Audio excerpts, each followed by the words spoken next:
Yeah, so That's nice, great. man, That's great. having this session. Yeah, yeah, Uh, yeah. So I wanted to have the session so I could like ask Abudi a bit about like what it's like to be an international student, and so I just started talking about like how we met. So you don't know how we met, Mota. So carry on, Abudi. You were starting off like Um, we met at a weird so time. you met at the weirdest time. So first of all, Fred, I didn't know you that much about you. I knew Selena. Selena became my English teacher the second year, and she was the best, amazing teacher I could ever ask. Imagine this kid coming from Somalia, doesn't even speak in English. English, it's not even in his list of languages, and I come to the school.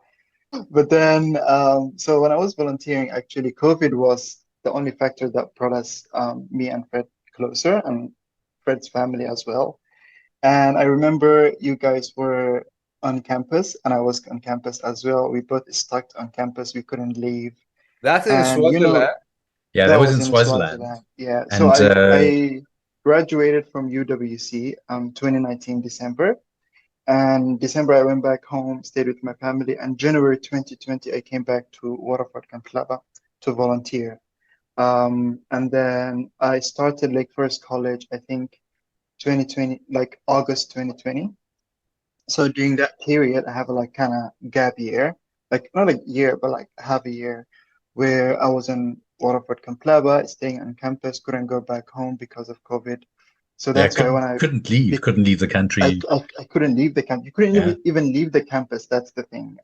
yeah, But what I liked that moment was a very kind of like a turning point for me because first of all, I had a very like close community, which was like Fred, Selena, Sanjay, Ava, and I even used to babysit Ava. She was my favorite yeah, person.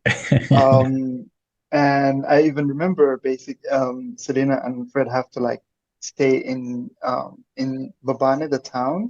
So they moved out of their campus. So I was Oh the yeah, only we staying moved on campus. into somebody's house. Yeah. Yeah, so they allowed me to stay at their place and like look after Oh Sanjay my God. and if I say it like to be honest, I'm really thankful to that, Fred, but I want to say thank you so much for allowing me that space because I remember the campus was empty and the cottage we used to live, it wasn't very kind of like very good cottage. There wasn't Yeah, any yeah, appliances or nothing. So staying at your place was like yeah. very We had like a nice house. It was a really nice creating house. safe space. And on top of that, I was doing online classes. So having the internet at your place, having that place as a safe space to kind of like do my online classes at night, and also having Sanjay around was just like very Yeah, yeah, good. And that's how we become very close with you and Anna, what her name, and Cass. I completely forget their yeah, names. yeah. No, no, So no. all I'm those also like you. teachers, Yeah, yeah. And like, you know, we used to have like shisha time at yeah. I mean night, that just that's what I remember the most is like my I favorite connection with you, Abudi, was usually like at night, and we're just sitting around on the yeah, patio, shisha's stargazing. going, the fire's Ah, going, and we're just like talking about like life and politics and religion and it was existence and the universe and Moataz, like we do, like we used to do in Saudi, the exact same thing, man. All the stuff we talk about, exactly. Same thing. Same thing. Exactly. no, I think, and that's when I realized, and when I say turning point, that was my turning point because that was a way for me to figure out people that kind of like-minded as me that I want to like gravitate towards too. So like having that conversation with you and Selena was a lot of like eye openings for me. You were people that experienced in the Middle East, lived in the Western world. I was like a kid that lived home for my entire life and came to Waterford and didn't know that much. So those things were like, if I say this way, I would say I wouldn't have that conversation openly with my parents.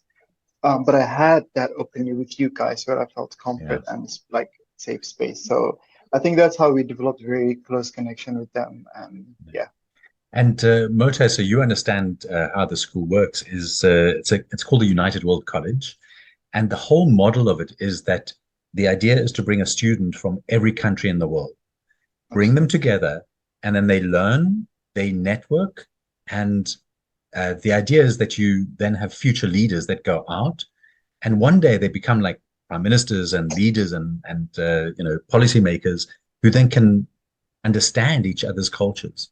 And that's the one thing Absolutely. that I love the most about UWC. Waterford itself, of course, has a great history because it's an anti-apartheid school. But allied with the UWC movement, it's a really, really amazing school. So, like for me, the thing that I loved was that I could meet somebody from Somalia